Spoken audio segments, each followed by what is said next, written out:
I thought I was a kind person. I thought I was considerate.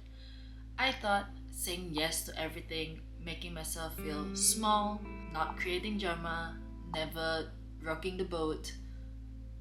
I thought that was who I was. And it took me so long to realize, like a really long time to realize that that's not me being nice. I was just afraid. People pleasing isn't a personal trait, it's a survival instinct.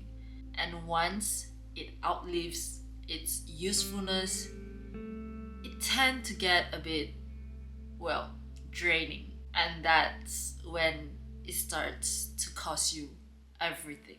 Hi everyone, my name is Sherry and welcome back to my channel. On Monday, I'll be posting about self-mastery, and that includes self-love, self-worth, and technically self-awareness, and everything relates to that. And for today's video, I'll be talking about the people-pleasing trap nobody told you about. Usually, people-pleasing always starts in your childhood. For most people, that includes me.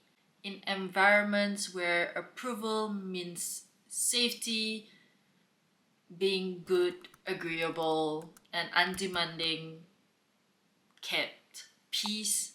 And that's when your nervous system actually instinctively telling you that keeping others happy, but don't misunderstood this as this is not a weakness, it's actually intelligence. Because at that time, at that point, that's the most logical information that you know of. But then we grew up, we grow as a person constantly, and the strategy stayed. And now, as an adult, every time you walk in a room, you tend to shrink yourself, automatically saying yes before you even check in with yourself. And this is what I do as well. Automatically reading every person in a room and their moods before deciding how to act. And honestly, it feels so draining and it's so exhausting. And most people don't even know that they're doing it. And what it costs you isn't just the tiredness, it's actually the slow erosion of knowing who you actually are as a person yourself. When you spend years reflecting back on what other people want to see, agreeing with things that you don't actually agree with, laughing at things you don't even think it's funny, ending your plans around people's comfort, you lose touch with your own preference, your own opinions, your own edges. I remember being asked or even asking myself, what do I actually want? And what I wanted for something. And at that time, I genuinely don't know. Like, I don't even know what I want. I know what I don't want, but I don't know. Like, deep inside, I don't know what I want. And it's not because I didn't have a preference or I didn't have something that I like. And slowly along the years, I just slowly lose preferences. Then eventually I just stop forming them. When you make yourself constantly available for everyone else, you become unavailable to yourself. And that is actually a form of self-abandonment. So what actually changes it, it's actually not the work of learning to say no perfectly, but it's learning to tolerate the discomfort after you say no to people. Because when you say no, you're scared to hurt another person's feeling. So that's when the anxiousness inside of you just start to build up. The guilt is there, and thinking, did I hurt them? And you want to fix that feeling or that person's feeling immediately. And that's the part that make people cave. you cave into the feelings and you don't tolerate it. The discomfort from that situation is not a sign you did something wrong. It's just a withdrawal pattern from you years ago that you've always been relying on. What helped me was starting small.